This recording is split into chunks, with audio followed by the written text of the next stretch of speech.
Hey besties, welcome to our group chat podcast.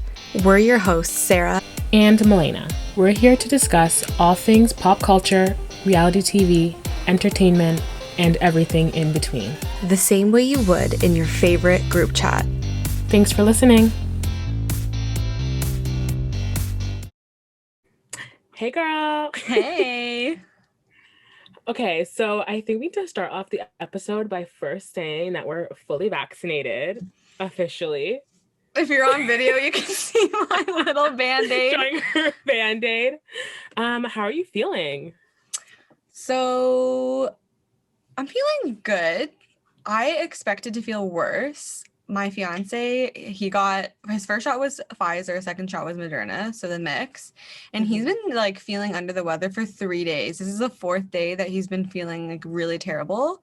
So I was really nervous getting mine. I ended up getting double Pfizer, like first shot Pfizer, second shot Pfizer. Yeah. And yesterday I was feeling okay. For some reason, I felt like really anxious. I don't know if you felt that too, but I was really like almost like panicky and anxious the first day. And then I was really exhausted and tired. And then our dog had to have a little accident in the middle of the night. So we woke up at 3 and I woke up and I felt like I was having an out of body experience. And I was like, oh my God, I can feel that it's clearly kicking in. Yeah. So today I just felt really tired, a little out of it and achy, but I would say in the last few hours, I feel like so much better. How was your reaction? So I got mine right before work. I worked like a 7-hour shift. And I was fine. I went out after, had a date, whatever. I felt great. And then I woke up at 4:30 a.m. to get ready for work. And I thought I was dying. I had like the body chills. Like I was so hot. I was blasting my AC on my way to work. And I felt nothing. Oh my God. I felt like I had the full body aches. I felt nauseous. I felt dizzy. I kind of feel like I had vertigo, like that kind of like motion. It was disgusting. It lasted all day. The next day I still felt like dizzy and I had a headache, but now I'm like, okay. Good. It's funny how both of our dogs had accidents this week. Yep. Coco, right before we started filming, we were going to film like 20 minutes ago, and Coco diarrheaed all in the dining room, down the stairs. It was bad. She's sick.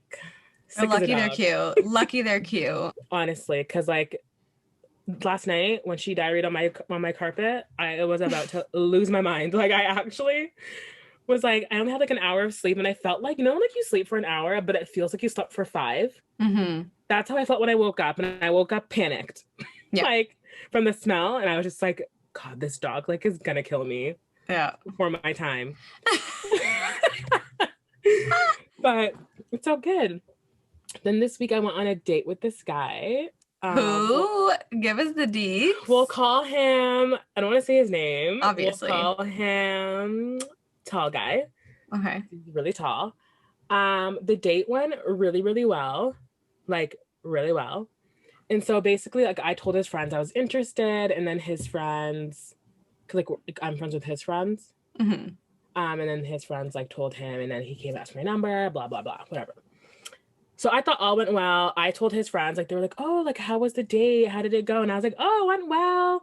And then I told his one friend, I was like, listen, if he doesn't think it went well, like, you need to let me know. And then he told me, he's like, yeah, like, you had a great time. Like, he felt the vibes, whatever. So he didn't text me. So this was on Sunday. He didn't text me all day on Monday. And he said, like, yeah, like, I'd be down to this again. Like, I'll shoot you a text. And I was like, okay. So then Tuesday comes along. I see his friends, and they're like, oh, like, have you talked to him? And I was like, no. And they're like, you need to just text him. Like, he'll feel good about himself if you text him, whatever. So I text him on Tuesday. No reply.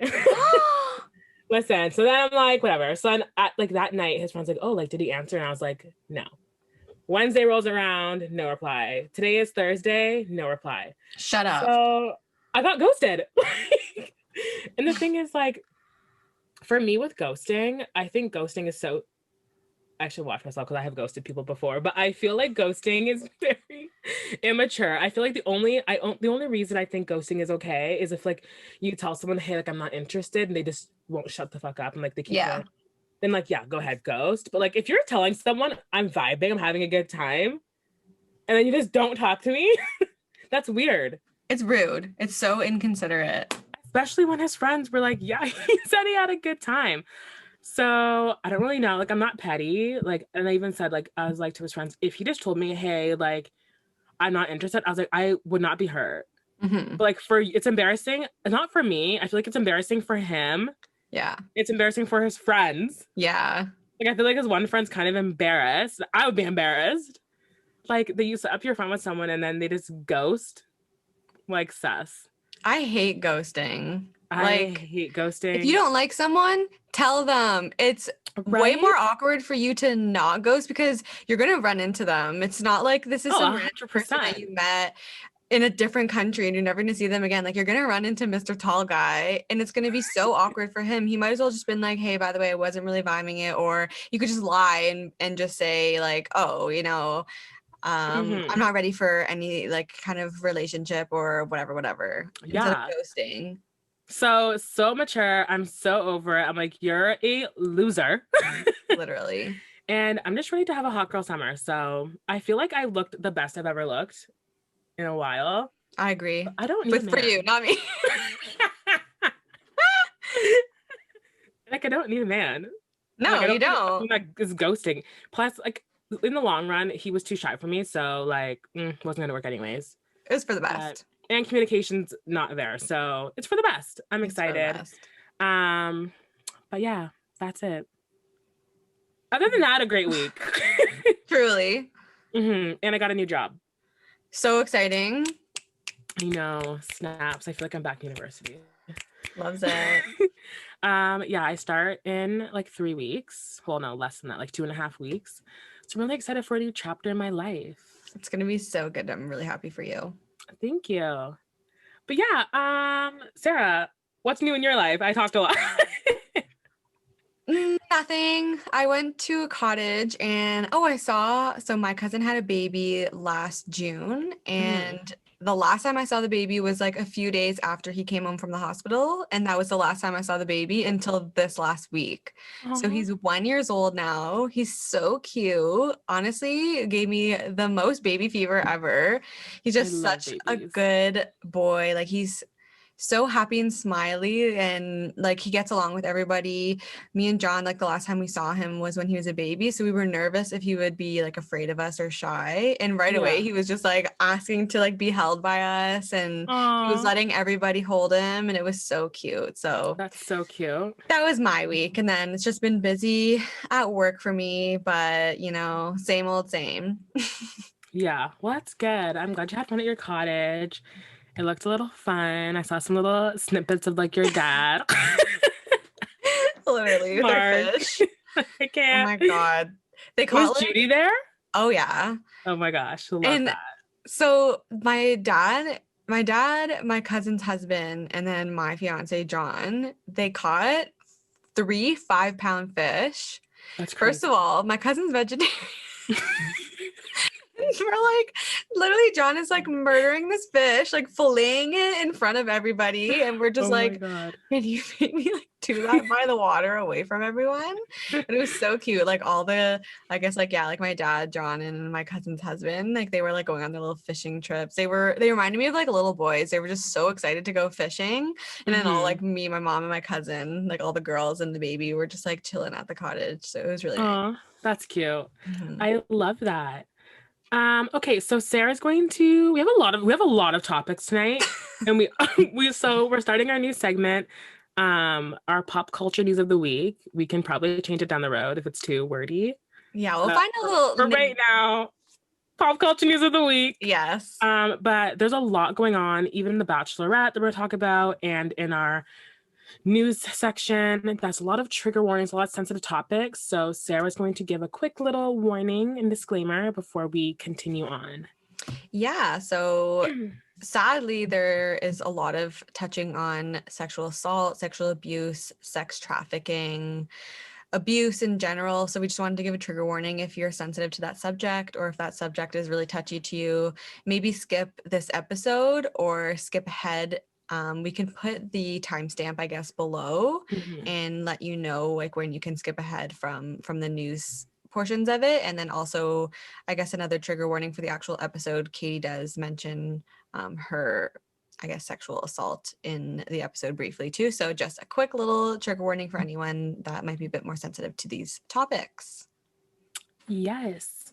So our first story, Allison Mack was sentenced to 3 years in prison for her role in a sex trafficking ring operating behind the cover of Keith Raniere's self-improvement program, according to E! News. So Allison Mack, I've never watched the show. She was a former Smallville star. I had never watched the show. I really don't really know who she is, to be completely honest. I But love Smallville. I never watched it. But apparently it was really big. Yeah, it was huge. Yeah. Huge. But this girl got herself in a pickle. So Keith was her mentor. I'm not too sure for what, like if it was like a life coach or what type of a mentorship it was. I didn't really get the gist of it in the article, but it was his kind of like organization that she joined. And she did say that the entire time that she wholeheartedly believed that everything that he was teaching and that his membership was turning her into a better version of herself. She devoted a lot of her time, her loyalty, and her resources to him. And she says that that's her biggest mistake and regret of her life so far. So Keith was a leader of a sex cult that was operated out in the open for decades. So this is nothing new. He did it for a very long time. And he was also sentenced to 120 years in prison this past October for wire fraud, conspiracy, racketeering, and possession of child pornography. I feel like the story has so many layers and so much came out in the past couple of months. Because I did hear about this a few months ago, like where she got charged, but then like the trial still had to happen. I think it's very, very upsetting that obviously I don't really know like how remorseful Allison is. Like she can say what she wants. People can say what they want. Just the fact that Keith not took over, but like kind of took advantage of people that were very vulnerable because they were going into it thinking, oh, like this is a life coach, which like life coaching is very popular. Yeah. It's a very popular thing. A lot of people do it. So the fact that he took advantage of people when they're in a very vulnerable state and did the things that he did is disgusting. Sickening. It's so gross. I feel like this is a common theme in Hollywood, sadly. There's so many different, either it's undercover sex trafficking or outright sex cults. This isn't like the first time that we've heard about these things. And it's really feels like we're like, opening the blinds to Hollywood and what it's actually like.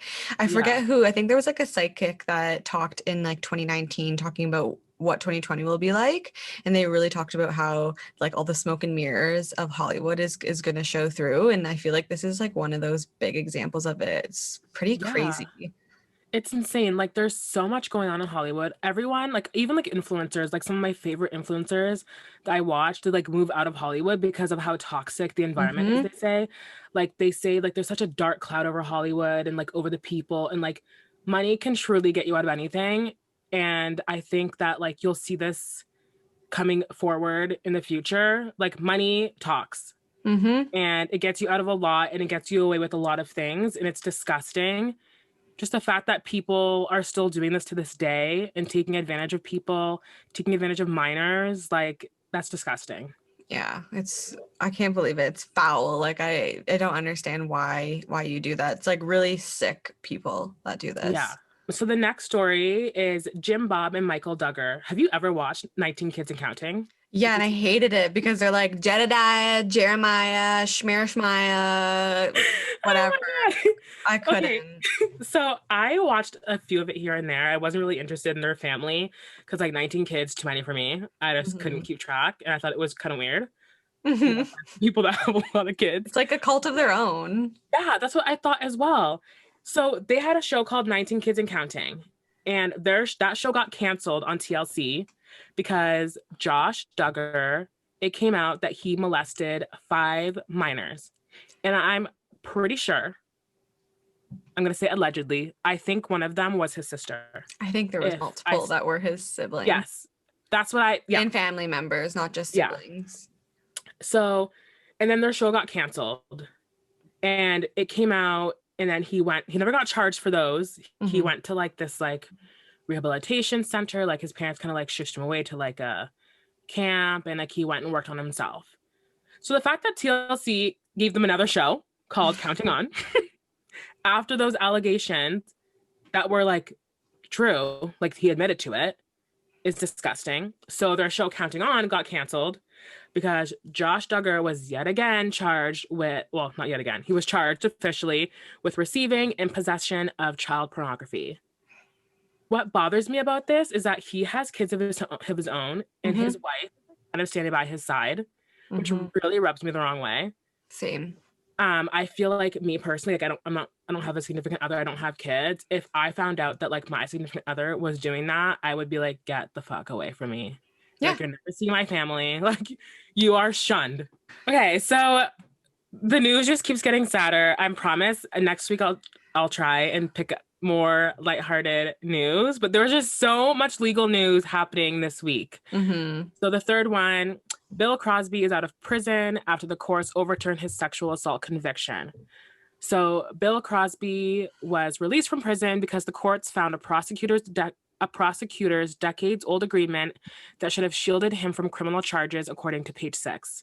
So in the agreement, they found that information that prevented Bill Crosby from being charged for the alleged drugging and molesting of Andrea Constand in 2004.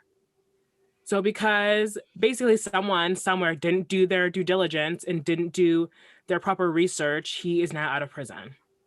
Like, when things fall through the cracks like this, come on, like, do better. Especially someone like Bill Cosby, who's had, I swear there was like not hundreds, but like tens of people, women that came forward with these allegations. And this is why women or anyone who has been involved with assault and sexual assault struggle coming forward, because somehow, often it's found that the person that's allegedly done it gets off somehow.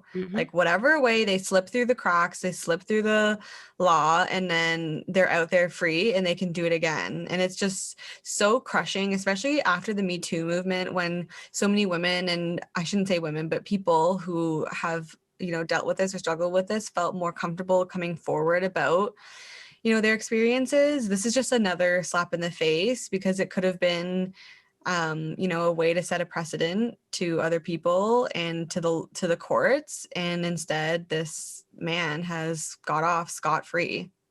Yeah, it's like, I hate to be whiny, but like, it's unfair. Like, it's really unfair. It's unfair to his victims.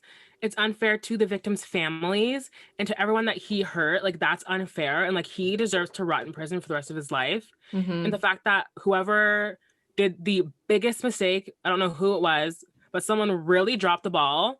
Like, they should have known that like this deal was put in place, and they could have found something else. Like, I'm sure he had lots stacked against him. Like, they didn't need that one thing to put him in prison. There were so many things coming out about him that like they didn't need to use that piece of information to get him in prison.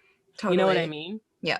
So the fact, like, I just kind of feel like it's like a shame to his victims that he's out, because it kind of feels like justice hasn't been served. Well, I hope he has a horrible life. Like, I hope no one ever gives him a job. I don't think he'll ever work in Hollywood. And if he does, whoever hires him like would be sinking their career. So I hope he just like rots whatever life he has left. Totally. Agreed.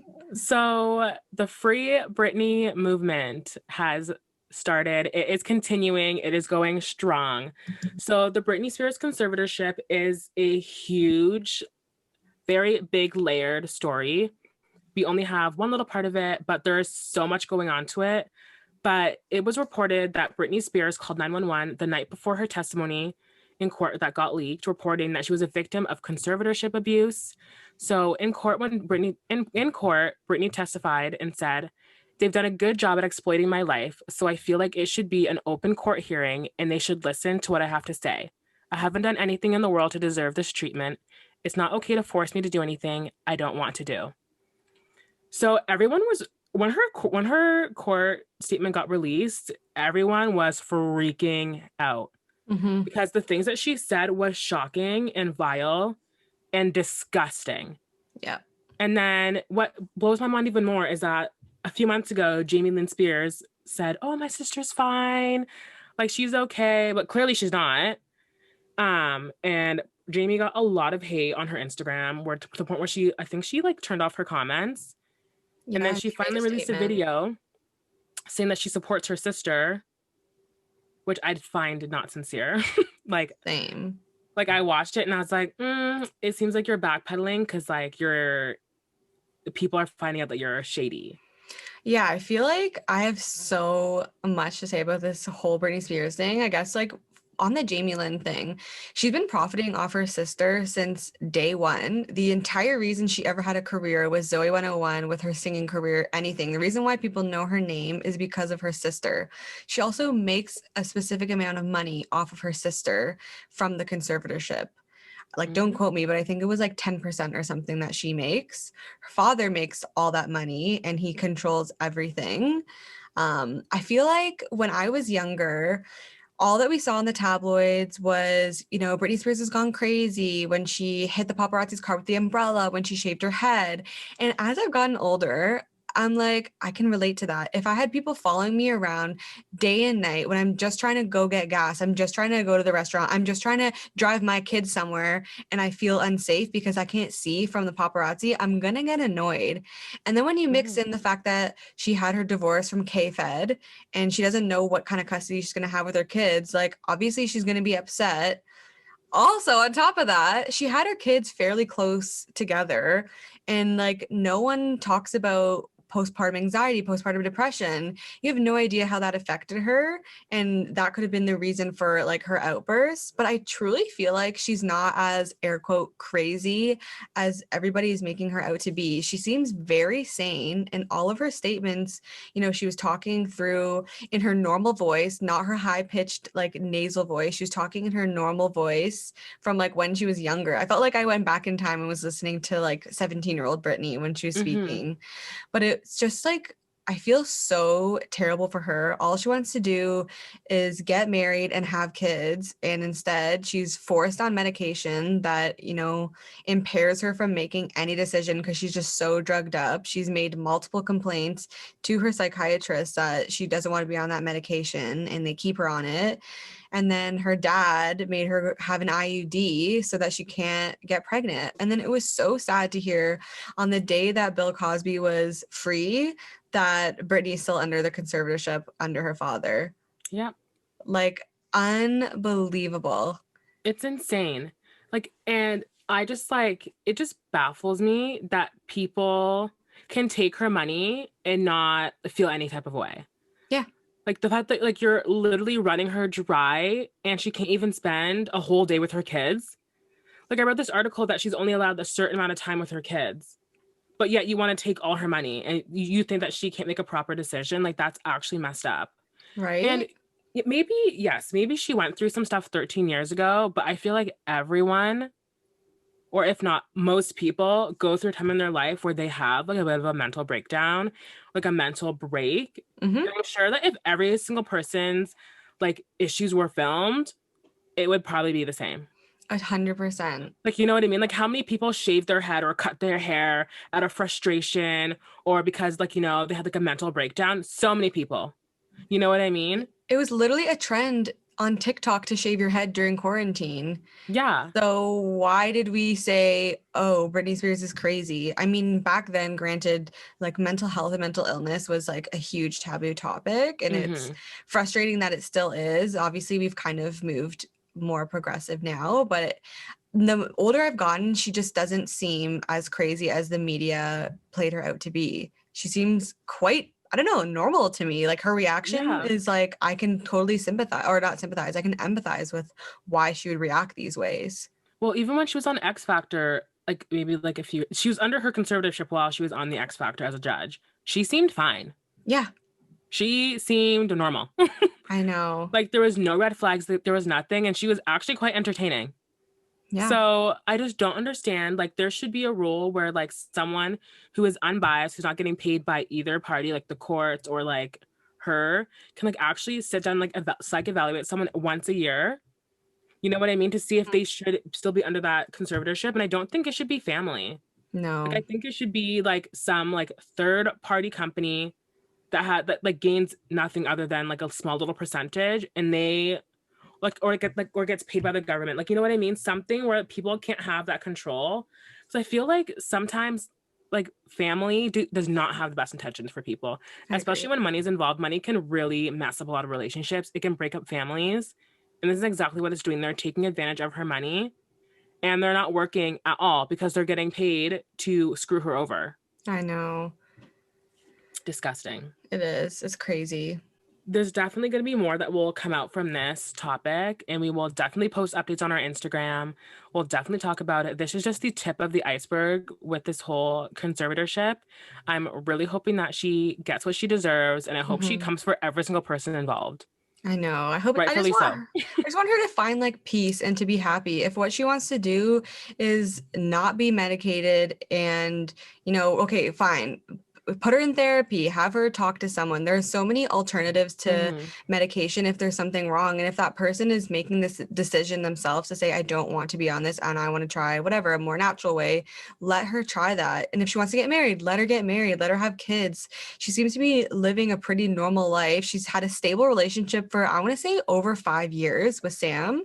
Like, I don't really see an issue. Why don't you give her a little bit of freedom and then keep giving her a little bit more? And that's how you can sort of like test the waters to see how things are going. I just feel so terrible for this woman. I feel like she's had so many cries for help for the past like 20 years and no one's listened to her. Everyone has just called her crazy and tried to like shut her up. And she's finally coming forward. And I just hope that she finds some kind of peace and happiness out of this. Me too. I did hear that Kim offered her services.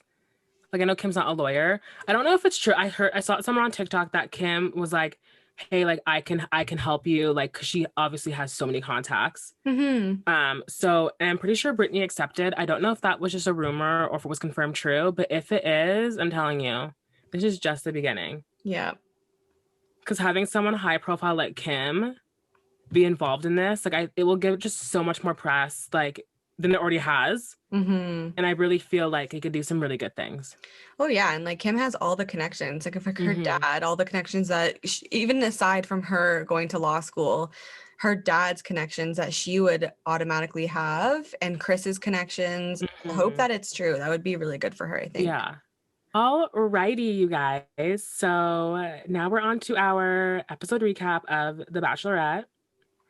So this episode was kind of boring, kind of not. Like, there was some cute little moments.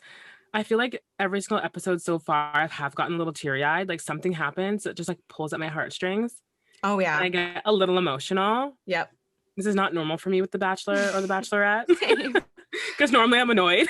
Yeah, same. The episode starts with Tayshia breaking the news to the guys that Blake is coming.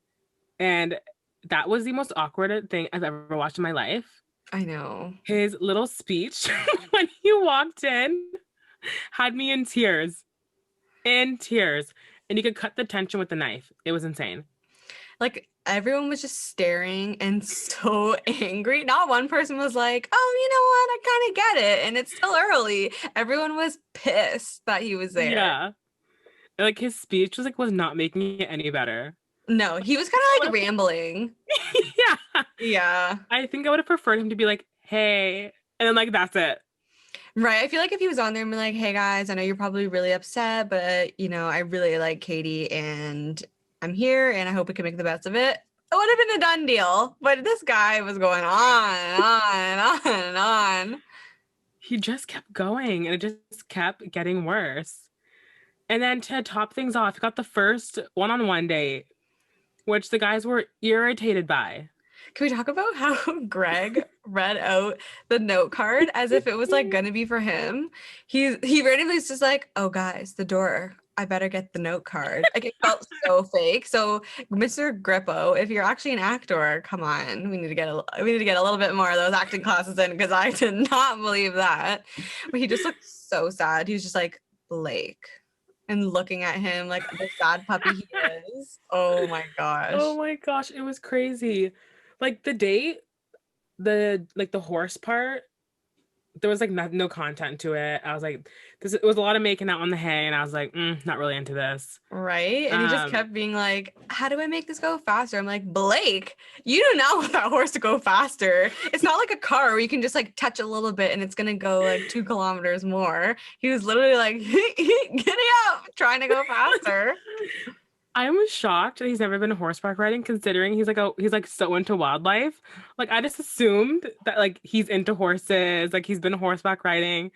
So when he said he's never been, I was like, oh, like that's weird. Honestly, I hate horses. I had my own traumatic experience when I was younger. Long story short, I got bucked off a horse, dragged around, literally almost stepped on by this horse and killed. And they're like, by the way, you have to go back on the horse after. It was so traumatic. So I get why he's not a big horse guy, but it was just, I don't like horse dates. It's just so weird. Like you have no idea if this animal is just going to be like, see ya, I'm running for the hills right now. Yeah. It's so unpredictable that it makes me like uncomfortable to watch. Isn't like riding a horse for the first time like also uncomfortable? Yes.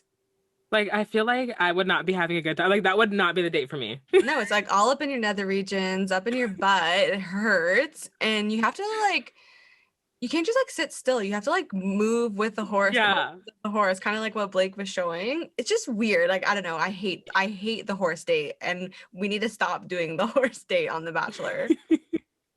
We need to stop doing the private concerts. Oh my God. I cringe every time. Me too. I don't care who it is. I don't care if it's freaking Miley Cyrus singing to me. The private concert, especially when it's some like just up and comer that no one really knows. They're just sitting there. They don't know the lyrics. So they're just like awkwardly swaying for 5 minutes. Yeah. Oh my God, I hate it. The only concert I lived for was on Peter's season with Victoria. With Chase Rice? Yes, that was the only one that I was like, this is tea. Yeah. That was the only one I liked. Because it was a so full juicy. Concert. Yeah. But yeah, the day part was boring. But the night part, Blake basically asked Katie why she's so sex positive and like how it came about. And she did share her story with him. And his response was angelic. It was pure. It was the cutest thing I've ever seen in my life.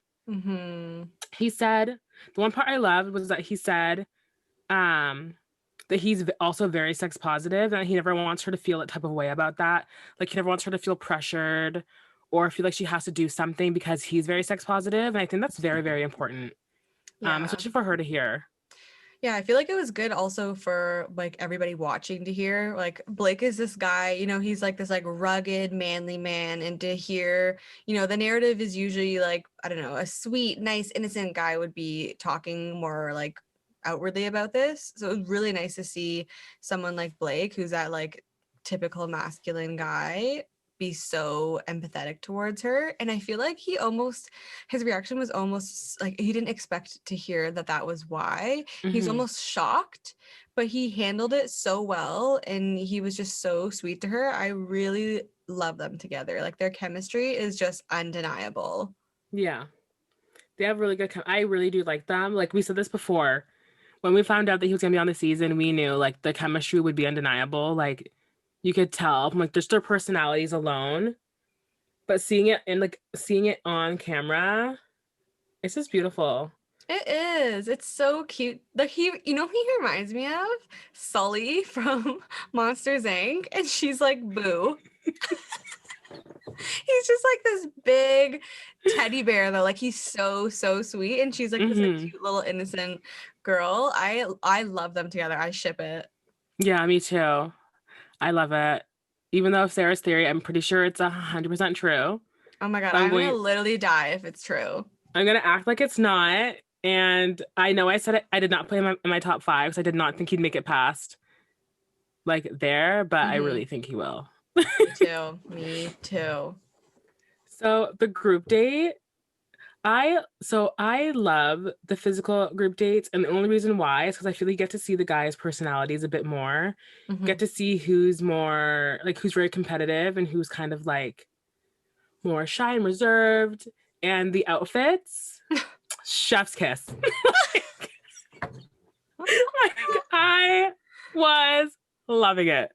I was dying at it. It was so extra too, you know. They didn't just give them this like little like string fit. Their like butt was out as well. I loved it. It was so funny. Michael, when he's like, I have it, my all these guys are ripped, and I have my dad bod. Michael, what dad bod? We love Michael. Michael, we I love your love body. him. You don't have a dad bod. And even, you know what? The dad bod, why? It doesn't need to be like a bad thing. We love a dad bod. We embrace No. it, you know? Yes. You enjoy your dino nuggies with your kid and you like to have fun. Okay? So we love the dad bod on Michael. Michael was truly the star of this episode, like all around. And the fact that he got hurt, I was terrified that he's gonna get sent into the ambulance. And then when Katie's like, if they leave, like they can't come back. Mhm. That is so sad. Like I didn't think of it that way because like once they leave the bubble, like they're done. Yeah, I totally forgot about that, to be honest. So like, why would they make a physical date? I know. And Hunter was an actual animal. Like this man was an actual animal. I get that he's like really competitive and stuff. I don't remember. Did he say he played rugby or something? I don't know. He played Yeah, I some think kind he of did. sport.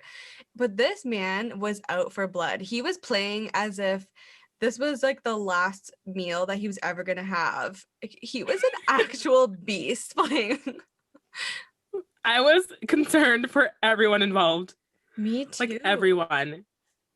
It was so, I was just like, oh my God, someone's gonna get hurt. Like he's going to kill someone, like accidentally. But I feel like he set the bar. Cause like the second he made that first big move, everyone's like, oh, all bets are off. Yes, and like AA Ron was going ham. Justin felt so bad though when he hit Michael after. You know, he like didn't mean to do it as aggressively. I feel like it was like the adrenaline and just everybody was just so tense that he just like did it. But like, how did he not know it was like Michael? You're hitting him from the back. What are you doing? Because so the promos made it look like Hunter hurt someone. Yeah. But it was poor Justin. Like, but you could tell he was so remorseful. Like his little eyebrows were like his. Oh, yes, he was so sad. Did you see that he posted a story and he was in the grocery store and he was putting like Advil, Motrin, Tylenol in a cart and he tagged Michael and he was like, I still feel so bad, bro. I'm sending this to you. Like their bromance, the bromance is on The Bachelorette this season is just like one of a kind. The Kat and Greg, we totally forgot about them snuggling at the beginning of the episode. Yes. And Greg is like petting Connor's head. I love them together. Connor posted a story and he was like, it was him on one side, Katie in the middle, and Greg on the other. And he was like, who do you think I'm looking at? And it was like Katie or Greg. Oh, and everyone put like Greg. Love that. Their bromance is so cute. Then the night date happened and Michael tells everyone that he's a widow, and that's when I started crying, actual tears. I was like bawling. Like it was literally so uncontrollably sad. Crying.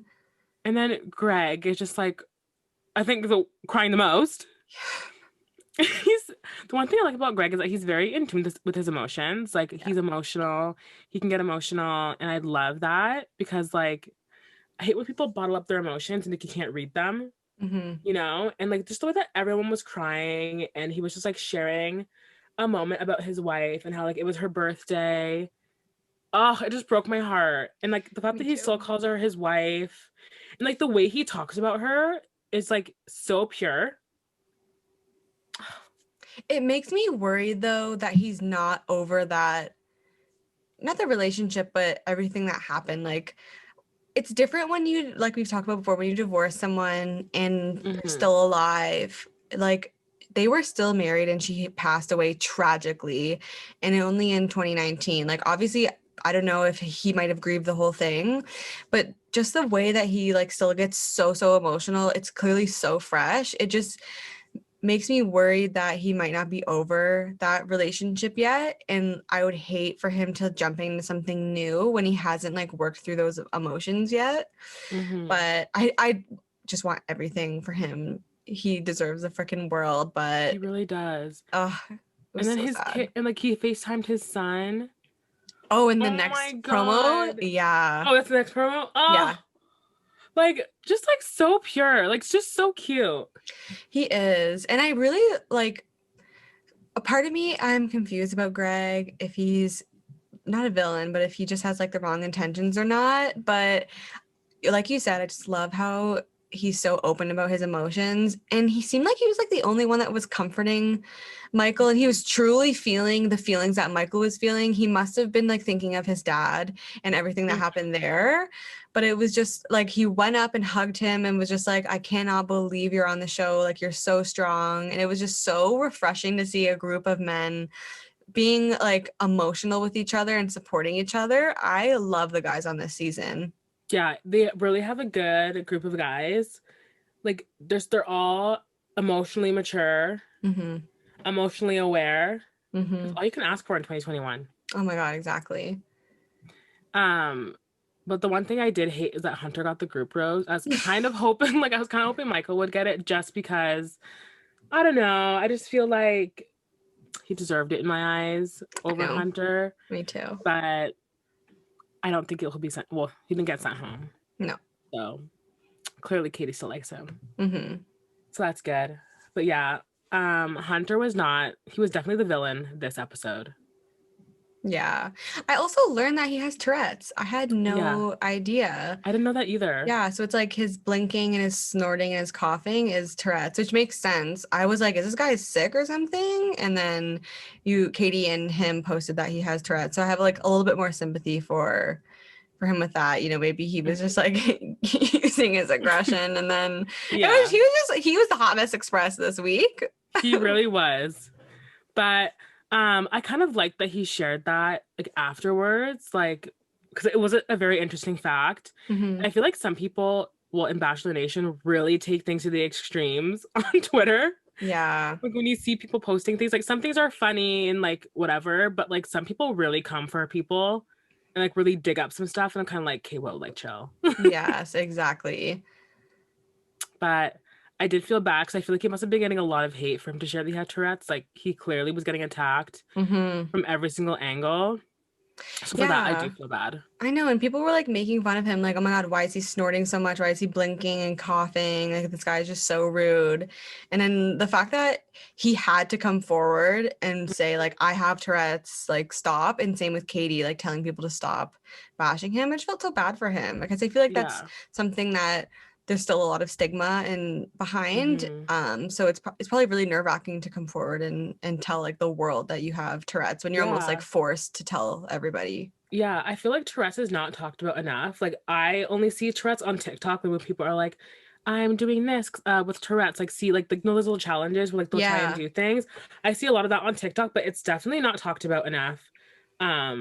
And like normalized, because a lot of people have Tourette's. Yeah, Billie Eilish has Tourette's. Like, a lot. And like, I feel like people think, like, when they think Tourette's, they think of like the most extreme cases, like the more severe cases, and they don't think about like the more minor and like mild ones. Yeah. I feel like people need to be more educated. I know, like, mental health is on like a spectrum, right? So someone that acts one way is not going to be the same for everybody else. And people just need to have a little bit more grace and empathy for people that are dealing with these types of things, because it's uncomfortable to have to like forcefully come out about your own mental illness and like tell the world when you aren't ready. Yeah, I feel like there's so, like, people are just very judgmental nowadays. Like, for example, like, my like family has a long history of stuttering. It's like literally my mom's had it and my dad's side, and I stutter sometimes. It's like when I have a hard time doing something, like when I'm like in a group of new people, it gives me such bad social anxiety. Like, such bad social anxiety. And like, I used to be mocked about it when I was in elementary school. So like, it really like when people make fun of you for something like that, it really sticks with you, because that's all you think about is, oh my God, like, this person's gonna think I'm a freak, or like they're gonna think this, like they're gonna make fun of me. And like, it's just like, it's like makes you feel like ashamed and embarrassed. You know what I mean? Oh yeah, for sure. So definitely people need to watch what they say. I know, like, relax. And people need to just like, I feel like everyone just like goes and digs things up or right away wants to attack someone. They don't want to see two sides to things, or they don't want to try to have any kind of empathy for anybody. They almost think like, oh, they're on a TV show, so they're not human, so I can just pick them apart. And it's Yeah. like everyone's getting crazily bullied, I feel like, in the last 5 years on The Bachelor Nation. It's insane. Like the amount of bullying. Like I remember, I forget if I think it was after Peter's season when Rachel had to go on and she had like read, I think it was after Peter's season, and like she read like a bunch of mean DMs that girls were getting. Mhm. I was like, how can you sit on your computer or your phone, type that, reread it, and send it and be like, yep, that's good. I know, it's freaking insane. Insanity. People just need to like chill, reflect, and think, okay, is this appropriate for me to say? If not, maybe I should keep it to myself. Right? Like we're taught as kids, like treat others the way you want to be treated. Mm-hmm. And if you don't have anything nice to say, don't say it. Zip it. Life Keep it to lessons yourself. from Sarah and Milena. But yeah, the group date was, I just loved the outfits. That was like the highlight of the group date. Yeah. The outfits. So then we had the second one-on-one with Andrew S. So last episode, I kind of stopped liking him after the whole Thomas situation. yeah, I was like not a fan, but now I'm a fan again because the date was so cute. It was really cute. And I loved how he opened up about how his dad wasn't there for him and how like he doesn't want that for his kids. And he's like, I want to be there for every recital, like soccer practice, like whatever they have, like I want to be there for them and support them because like I didn't get that kind of support. And just like I love when people say that because I feel like a lot of people when they have like traumatic childhoods or like something that bothered them, like what their parents did, they try so hard to like change the path for their kids, like for the better, you know? Yeah, and I love that he was so open about having a parent figure in his life that was not around. I think that is such a relatable topic for a lot of people. And to have someone like Andrew, who's like this happy-go-lucky, bubbly guy, talk about why he is the way he is and how he grew up. It was really like refreshing to see. I really like Andrew. Me too. And then they talked about like the interracial part of it all. And Katie's response, like first of all, like I never thought I could stand Katie more than I do. I know. I really love her. And the fact that she's like, she's like, it's probably because I'm a naive white woman that I don't see these issues. So like, she's like, okay, I'm aware, like I'm never going to face the issues that you face in a day-to-day life. I'm never going to understand your issues. But when she's like, the fact that like, if we do like get married and have kids, like me having interracial kids like won't be a problem for me. Like I'm gonna love my kids no matter what.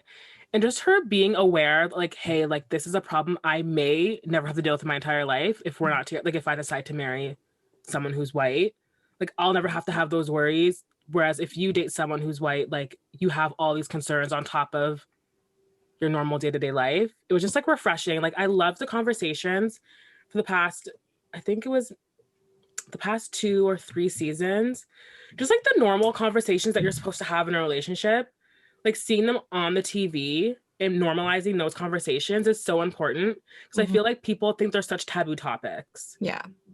No, I completely agree. And it was clearly a topic too that Katie wasn't rehearsed on this. This wasn't something that they had chatted about that, the producers were giving her a warning about. This is like off the cuff.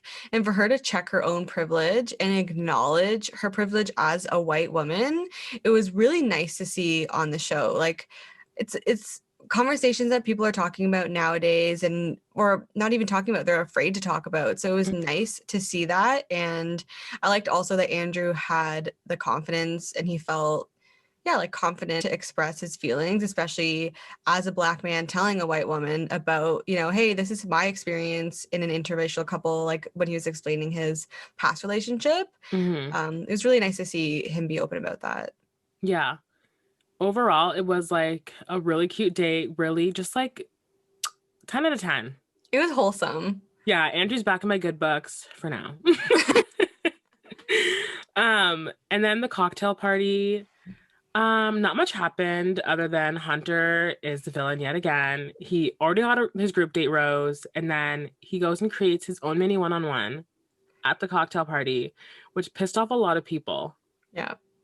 He like pulled a Carl. I don't know. He was giving me major Carl vibes at the end of this. And like I said before, he was being a beast. Like this man was just out to get everyone. He said, I don't care who's in my way. I'm gonna bulldoze you over and get to Katie. Like, dude, you have a rose.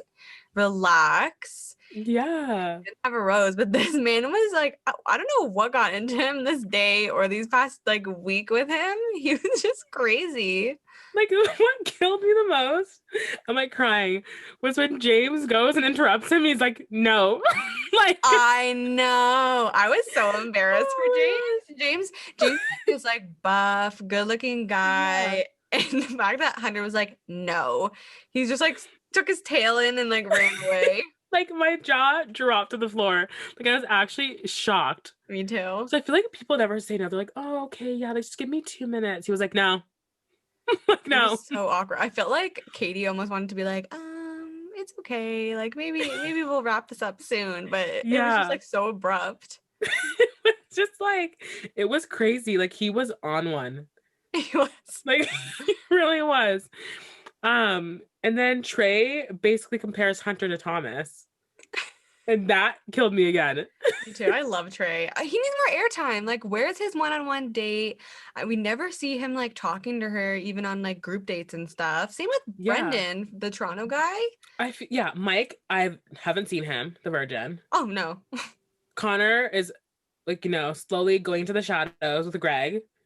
And then there's Trey, and then Brendan. Like, where are my faves? I know, maybe, but I have been seeing in the promos that they're on dates. So, like, maybe we'll see. Like, for sure, Mike, the gym owner, he's in the promos a lot. But I don't really see Brendan. I know, our fellow Toronto man, our fellow Canadian. I know. What's going on? Did you go home? Oh my God! Now we have 2 Canadians on this season. Yeah, Blake and Brendan, the double B. And they're not too far from each other. Maybe they'll be besties. I know. Maybe they'll want to be besties with us. Oh my God. But yeah, and then Courtney with the Q got sent home. Thank God. I've been telling you, I don't know what it is about him. He bothers me.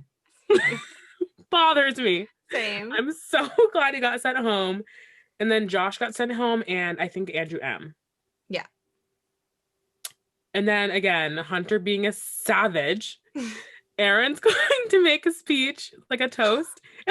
God. Hunter interrupts him like it was so rude. I hope that was an editing error and it like I hope they purposely mashed that up because Aaron has been trying so hard to get out of the like drama, and he's finally like, okay, I'm gonna make this toast. Gets one word out, and this beast has to again bulldoze through and cut him off. I'm actually crying. He made it so awkward too. Like you could, I really don't think it was edited because Hunter was like, yeah, and I would like to finish my toast. Yeah. Aaron was like, okay. Aaron's face was like, whoa. Like, whoa. He's like, go ahead, you crazy man. That just like ending the episode on that point was just like hilarious. It was. Oh my gosh. I'm like crying. Too good. So Sarah, you have some theories. I have some more Theories. Go on, spill the tea. Okay, so I'm gonna start off with Michael A. So in the 2-minute teaser for the rest of the season, like you mentioned, Michael is talking to his son on the phone, and I have a feeling he goes home. I feel like he talks to his son. His son said something along the words of you don't even miss me, which is as a parent, that would be horrible to hear. And I feel like he just, I don't know, isn't ready yet to dive deep into love. And he just feels so much attachment to his son that I feel like in the next few episodes, he's going to go home. And I think Katie's going to be distraught about that. And then I feel like, so in the first promo, not the one that we just saw, Greg is like really upset in this area outside with like pavement and all these chairs. And then in this promo, in that same spot, Katie says, book my plane ticket home. And she starts crying and she's like pissed off. So I have a feeling that, like I said, I think it was like our first or second episode, Greg is going to be like Brendan Morai? Brennan M from Tasha season. He's going to get cold feet and go home. And I think that Greg was Katie's like number one in her head.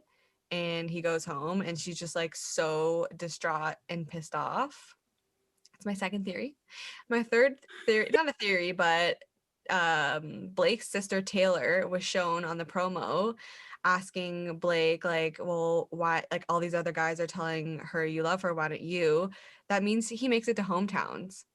Because why else would they show his sister? They wouldn't just randomly bring his sister on the show. So I think he's going to make it for sure to the final four.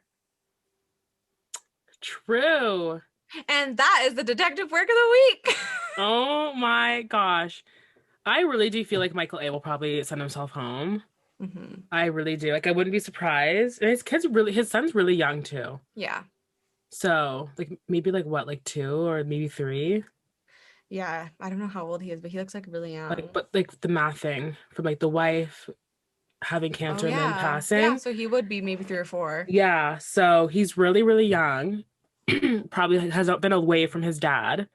Yeah, and he lost his mom. Right? So he's probably like just so emotional. I know. Oh, I was going to say to Blake, they always play fairy tale music over the winner, and they always constantly play the fairy tale music with Blake.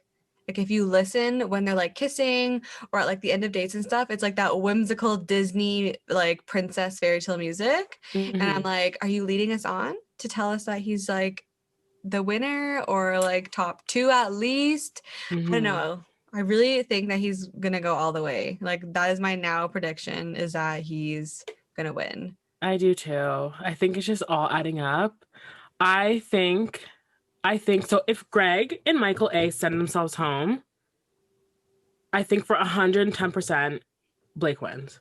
Me too. I feel like if Greg and Michael didn't send themselves home, I think Blake might not have won. If I that's agree. the case. I feel like if those 2 go home, or if they didn't go home, it would be Greg as 1, Michael as 2, Blake as 3, and I don't know who the 4th would be. Yeah, because I feel like she has a really strong connection with Michael and Greg. And I feel like her connection with them potentially is bigger than the one that she has with Blake. Yeah. And so if they do send themselves home, like he's a shoo-in. And it makes sense why she'd be so devastated this season. Like she's like constantly crying. I feel like I'm like unsure if Blake is the end one, like if they actually are engaged. I feel like Blake is on the show to get engaged. So like maybe it's not like that, because she talked on Nick Viall's podcast and said that like she doesn't have like a traditional ending. So I'm assuming maybe they get engaged, like maybe she goes to like Hamilton with him, or maybe he flies out to Seattle or whatever to her and proposes. So I don't know. Seems like it's gonna get even juicier. Like it already feels like there's so much that's happened, and it's just gonna like keep picking up and get crazier and crazier. I really just hope that someone I hope that she gets engaged at the end of this, because the last engagement was Tasha. Yeah. Like before that, there hasn't been many engagements. Like no one's gotten engaged at the end of it. Yeah. So I really hope that she finds her fairy tale happy ending. Me too. And with whoever she picks. I know, I'm really excited to see the rest of the season. We say this every time, but it is just getting so juicy. It's just like the promo, like I didn't think it would get any better. I know. And then here it is, getting better. Yep. And then Bachelor in Paradise starts August 6th. Yeah. And doesn't Michelle's season start in September? Yeah, because it starts in September, because I think she wanted to like finish her like a year of school like with her students. Yeah. So, yeah, she'll be September, October. So I wonder if like Bachelor in Paradise and Bachelorette will like overlap, or if it'd be like boom, boom, like end start. It's gonna be end start for sure. So much Bachelor content. I'm obsessed. I know. Get ready, everybody. Get ready. It's gonna be a wild ride. It will. But yeah, so that's all for today's episode. next week we're going to talk about the Bachelor in Paradise cast reveal. We did post a little bit on our Instagram, but it's only part of it because there's still more people to come. I wonder if anyone else from Katie's season will be joining. I think I feel like lot. I feel like that's why they're putting it in parts, is because I feel like a lot of people are coming on probably from Katie's season. Well, I think I saw this right. There were 16 girls and 8 guys. We are missing a lot of men, which I'm like, how many are from Katie's season are going on? That'd be a lot. Yeah, I'm excited. Me too. I'm excited to watch. I'm excited to see the drama. We'll talk about all of that next week, and we will think. So maybe for next week we can like discuss who we think would be a good pairing based off of who is released so far. For sure, let's do it. Alrighty, well, thank you guys for tuning in to our episode. Let us know if you liked our pop culture segment. I promise you next week I will try and get some more lighthearted ones, but there was just so much legal issues going on this week, and that wasn't even like the half of it. Like there was so many legal stories happening in the news with celebrities. It was crazy. That is just Hollywood now, I guess. I know, it's like bombshell after bombshell. Like they can't catch a break. Honestly. Like they're all fucked up. But yeah, so thank you for watching. Make sure to follow us on Instagram at our group chat podcast. Follow our individual Instagrams. Mine's at Melena Lindsay, MELAINA LINDSAY. And Sarah's at Sarah Galley, SARGALLYY.